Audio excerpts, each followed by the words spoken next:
Ya, setiap kali masuk industri, kita pikir industri sebelumnya itu pasti sudah mengajarkan cukup Iya.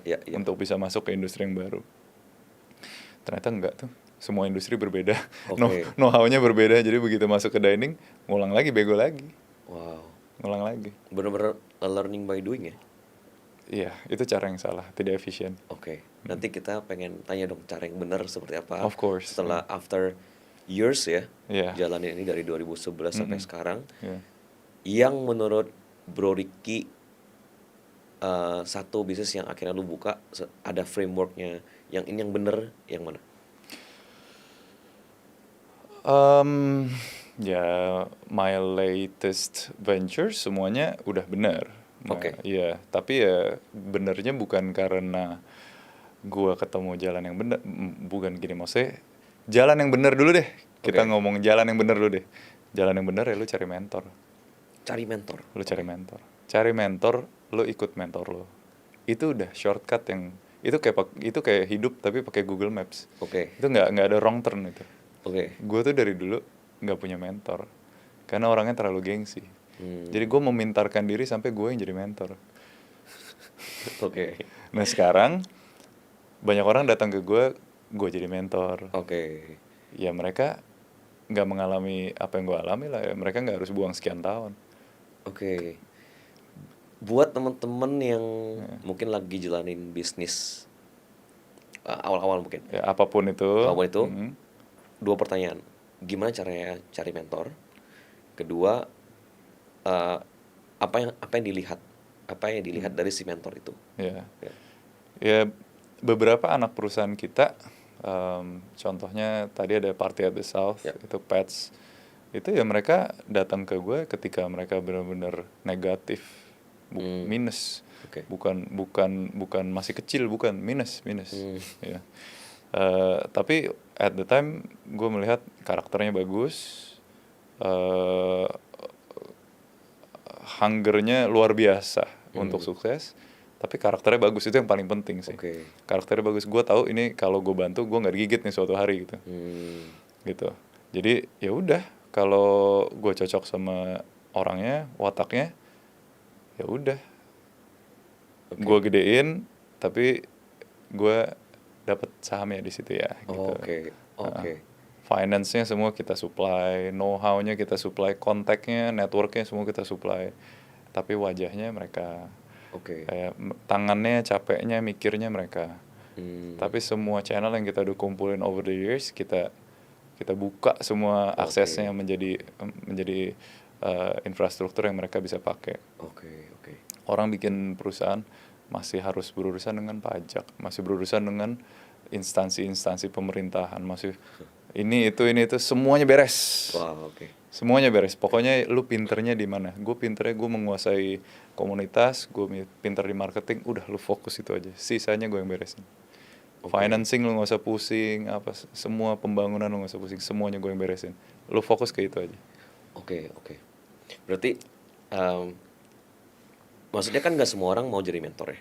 Waktu itu lu cari mentor. Gue yang dicari waktu itu. Dulu kan dulu pas lu bilang pas mau jalan itu lu perlu mentor ya. Oh iya, karena kalau dulu gue nggak nyari mentor. Lu gak nyari mentor ya. Oke. Salahnya di situ, makanya lama. Oke. Kalau mau cepet nyari mentor, cepet pasti. I see. Iya. Oke. Tapi kenapa lu mau jadi mentor? Karena ya Karena gue mau pensiun. mau pensiun. Jadi sekarang gue invest di manusia-manusia hebat. Dan lu ada saham juga di situ. Dan gue ada saham di situ supaya kalau gue pensiun gue dapat cash flow. Oke. Kadang kan orang mikir kayak, masa gue tiba-tiba nunjuk gue mau dia jadi mentor gue gitu. Kan nggak segampang itu kan. Memang segampang itu. Memang segampang itu. DM aja. Apalagi sekarang udah musim DM. At the time nggak ada DM-an ya. Oke. Ya, kalau sekarang ada musim DM, make sure lo punya value yang cukup sehingga jangan gini, Om, gimana cara saya kaya ya? Oke. How do you suggest? Cara yang benar gitu untuk approach you as a mentor misalnya? Satu, karakter itu nggak bisa bohong. Oke. Sepintar apapun dia bohong, pasti kegali lah. Kalau karakter pasti keulik lah. Nomor 2, ya dia ada apa yang membuat dia stand out dari sekian banyak orang yang melamar untuk untuk jadi mentee gitu loh. Iya, iya, iya. Iya kan, jadi studentnya gitu. Oke. Apa ininya, apa kelebihan dia apa gitu. Nah, ya itu sih.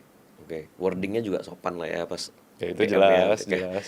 ya, Itu jangan, semua jelas oh mempengaruhi. bantuin dong gitu, jangan gitu ya. Oke, oke. Enggak, maksudnya itu kemarin itu kayak kita ada AI yang begitu pintar, tapi yang kita tanya gimana cara bikin saya kaya gitu.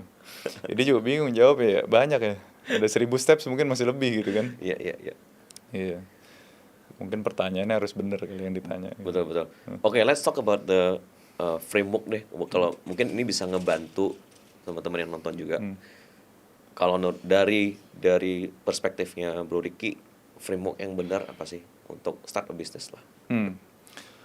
Ya kalau sekarang kita bicara framework yang benar, ya satu ya tadi bisa melihat opportunity bahwa demand dan supply-nya masih tidak balance. Oke. Supply-nya masih sedikit, sedangkan pain point-nya dirasakan oleh banyak orang. Oke. Nomor satu kan itu dulu, identifikasi dulu. Kedua, berarti lu punya solusinya enggak? Dan ketiga, solusi lu semudah apa untuk diduplikasi orang? Oke.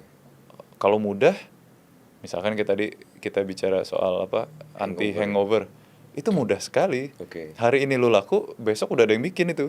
Oke. Nggak susah banget itu gampang banget. Jadi kalau itu mudah diduplikasi, tetap jangan maju gitu. Oke. Tapi kalau solusinya cuma lo yang punya, karena somehow puzzle-nya cuma lo yang punya. Oke. Misalkan, oh ya gue nih pemimpin pengajian ada 200.000 orang nih, misalkan. Nah, gue bisa jual skincare asalkan ada logo halalnya nih. Gue butuh backup untuk gimana caranya skincare gue ini terproduksi dengan perizinan-perizinan yang perfect, dengan halal juga, dengan ingredients yang working. Pembelinya gue udah ada 200.000 murid pengajian. Gue backup yang begitu. Mermata, ya kan? Karena coba orang lain ada nggak yang bisa menduplikasi benefit yang dia punya tadi? Oke. Ya kan? Nggak ada. 200.000 cuma dia nih misalkan. Ya udah dia yang kita bantu lah. Oke. Gitu. Karena puzzle dia berguna. Tapi dia nggak lengkap puzzle-nya. Ya gue jadi pelengkap puzzle-nya. Oke. Itu penting sih ya. Iya. Jadi ketemu demand tapi mudah diduplikasi. Ngapain? Jangan maju ya. Oke.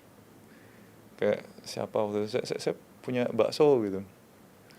Ini bakso saya enak gitu. Ya bakso lu saya enak apa juga. Ini gue kirim chef gue 24 jam jadi tuh barang. Bener. Oke. Oke, gue boleh nanya pandangannya Bro Ricky nggak soal misalnya ya, sekarang kan lagi rame coffee shop. Orang bikin contoh coffee shop. Atau let's say lah yang entertainment business, bar dan lain-lain gitu. Ada terus kan gitu. Yeah. What do you think about this business? Makanya itu udah saturated business. Itu udah saturated, terlalu mudah sekarang. Beda sama dulu. Oke. Dulu tuh 2011 when we started tuh nggak gampang. Kita masih ketemu orang-orang yang melakukan kesalahan-kesalahan bodoh lah. Kelihatan lah, kita datang ke tempat siapa, wah ini mah gagal nih, ini ownernya pasti blow on nih gitu. Sekarang hampir tidak ada lagi owner blow on, masih ada, tapi hampir tidak ada lagi. Kenapa? Karena udah eranya sosial media. Knowledge-nya udah dibagi-bagi secara gratis. Terus habis itu vendor-vendornya juga ngonten supaya mereka dihubungin. Sehingga dulu yang kenal vendor tuh cuma dikit. Dulu nih lighting, kita mau datangin lighting bagus, kita mesti ke Eropa. Kitanya mesti terbang ke Eropa, ketemu sama supplier Eropa. Nggak semua orang mau mengerjakan itu, dan nggak semua orang tahu harus ke Eropa kemana gitu. Yes. Sekarang udah ada orang Indonesianya bikin di sini. Udah di sini ya. Ngonten pula dia. Ya kan? Jadi semua orang yang mau bikin klub ngontek dia. Oke. Ya kan? Banyak deh dia orderannya. Artinya semua orang lightingnya nggak ada yang salah deh. Karena vendornya sudah menjemput rezeki, jemput bola dia. Ya kan? Dulu nggak, kita itu bisa bikin selamat lebaran tuh yang 15 detik di story terus ngengong-ngengong, goyang-goyang gitu. Oke. Berarti lu mesti punya tim video editor. VFX ya. Ya, video editor kan pakai Adobe Movie Maker kan. Dulu tuh barang jarang itu. itu perusahaan level-level tertentu aja yang bisa bikin Oke. Lebaran goyang, Christmas goyang gitu. Sekarang coffee shop 100 udah juta bikin. ya udah goyang dia Lebaran. Kenapa? Ya Oke. karena penyedia jasanya sudah super banyak. Oke. Semuanya ngonten. Mereka karena harus hidup toh. Jadi skala bisnis sekecil apapun sudah dapat akses ke mereka. Oke. Gitu. Jadi dulu kita mau bikin tempat yang proper, kita butuh network yang cukup bagus, keinginan dan keberanian untuk invest, baik itu di SDM atau baik itu di peralatan yang hari itu masih susah didapatkan dan mahal harganya. Sekarang terlalu banyak yang bisa mengakses itu semua. Menjadi barang itu menjadi saturated, supply-nya terlalu besar, demand-nya segitu-gitu aja. Gue ambil contoh mungkin pedal lah ya.